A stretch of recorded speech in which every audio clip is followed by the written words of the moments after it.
Selamat sejahtera, Vanakkam Tachahau. Saya Suman Sivam kembali lagi dari channel kita Rakyat Malaysia. Hari ini saya kembali dengan satu isu ataupun satu topik yang berkaitan dengan perundangan syariah.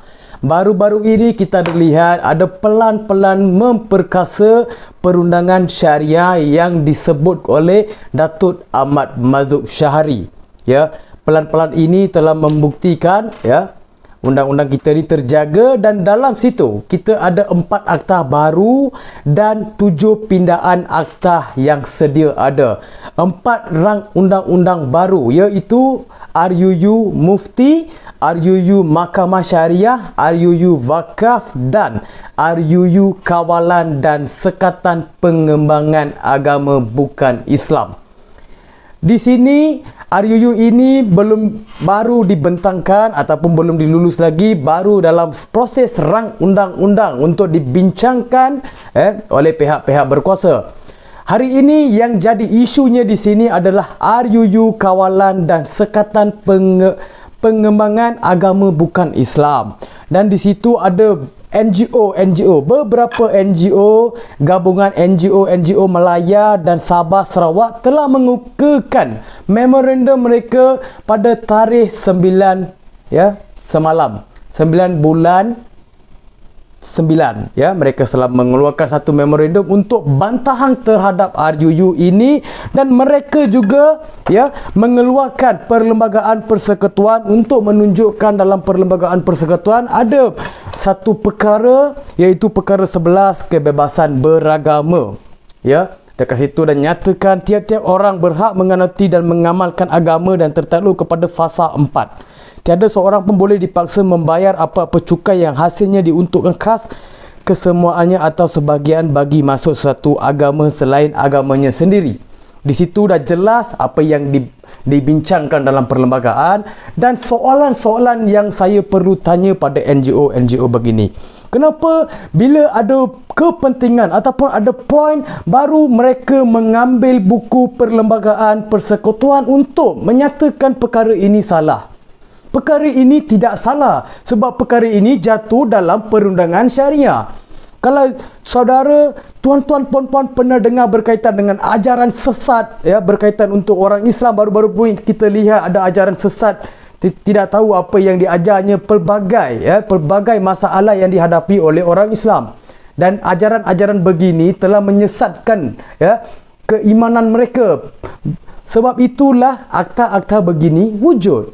Wujud untuk mengelakkan perkara itu berlaku, dan mereka yang menghasut orang-orang lain untuk membantah RUU Kawalan dan Pengembangan Agama Bukan Islam. Bermakna memang betul dalam perlembagaan agama yang asas kita apa? Kita sedia tahu kita di Malaysia Kristian, Hindu, Buddha dan Islam, dan agama rasmi adalah agama Islam. Kita perlu menghormati perkara dalam perlembagaan persekutuan. Memang hak kita dijaga. Sekatan bagi ini untuk mengelakkan ajaran-ajaran sesat diajar pada orang Islam, dan undang-undang ini jatuh dalam perundangan syariah, tidak mengena dengan agama lain. Tidak perlu mengelumpur sangat sampai nak menjadikan satu isu berkaitan dengan ini dan menggunakan bahasa-bahasa lain selain bahasa Melayu seperti bahasa Inggeris, bahasa Tamil, bahasa Mandarin. Untuk apa tujuannya?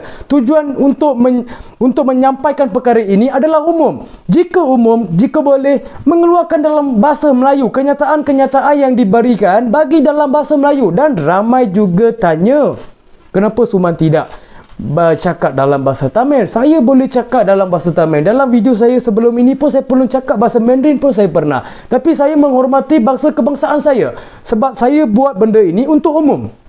Dan saya memberi kenyataan dan pemikiran saya untuk sepahaman orang. Saya buat benda ni umum. Bila umum, saya perlu menggunakan bahasa kebangsaan saya, dan saya perlu menghormati bahasa kebangsaan saya seperti mana perlembagaan persekutuan memberitahu. Jangan menggunakan kepentingan sendiri untuk menyatakan perkara dalam perlembagaan dan menyatakan benda ini berkaitan dengan agama Islam ataupun perundangan syariah. Tidak perlu nak menghasut orang lain ataupun memperbesarkan lagi isu-isu bagi ini. Dikatakan sekatan pengembangan agama bukan Islam. Apa maksud dia? Dia tak halang pun kamu nak sembahyang ke. Kalau dikatakan kita disekat untuk mengembangkan agama kita ataupun agama selain Islam, koil di Malaysia tak wujud, tokong di Malaysia tak wujud, dan church di Malaysia tak wujud. Ini berkaitan dengan agama Islam dan perundangan syariah. Di situ kita kena faham. Dan memorandum ini untuk tujuan apa? Tujuan apa yang perlunya keluarkan memorandum sebegini? Untuk mengelirukan rakyat. Sebab benda ini belum ditetapkan lagi. Baru dalam rang undang-undang, tapi pelbagai isu dah wujud. Dan saya ada baca juga, bila hukum mundur ada, keadilan di Malaysia akan mati ataupun sistem perundangan kita akan rosak. Saya nak memberitahu kepada mereka, ya, buat apa kita nak takut? RUU hukum hudud ini, ya, RUU 355 ni, hukum hudud ni untuk orang Islam, untuk menjaga kebaikan ataupun keimanan orang Islam jika mereka ada buat salah. Benda ini umum kepada mereka dan benda ini adalah syarat kepada mereka. Kepada bukan agama Islam, kenapa nak takut? Kenapa nak takut keadilan ni akan matilah? Lepas tu keadilan kita, perundangan kita tidak akan seimbang lah. Benda ni tak masuk akal. Sebab apa? Sekarang kita ada perundangan pun, benda keadilan banyak ramai yang tak dapat lagi. Ada keadilan yang belum didapatkan lagi. Sebelum ini saya ada buat satu isu berkaitan dengan Kaji Resen meninggal, ya, mati dengan stres disebabkan satu company. Adakah keadilan untuk dia tercapai? Tidak. Adakah sistem perundangan kita sedia ada ini memberi keadilan sesama? Tidak juga. Dan tidak dapat pada semua. Bila ada hukum hudud, kita ada perubahan besar dalam sistem perundangan kita. Belum buat lagi, kita dah membuat bantahan. Bila buat, baru kita tahu apa yang kebaikan didapat daripada hukum hudud ataupun RUU 355. Dan bila saya buat satu video berkaitan dengan agama ataupun menjaga perlembagaan, ramai yang kata, kenapa kamu nak sokong Islam? Kenapa kamu nak sokong Melayu? Di sini bukan sokong mana-mana. Saya memberi kenyataan saya sebagai rakyat Malaysia, anak Malaysia yang menghormati perlembagaan. Dan dalam video saya jelas, saya mempertahankan perlembagaan. Bukan membuat satu video untuk kepentingan diri sendiri. Tidak. Saya memberi benda ini umum dan mengajar kepada semua secara umum. Apa yang saya fikirkan, apa yang saya nak bagi kenyataan, apa yang kebenaran, saya bagi dengan jelas.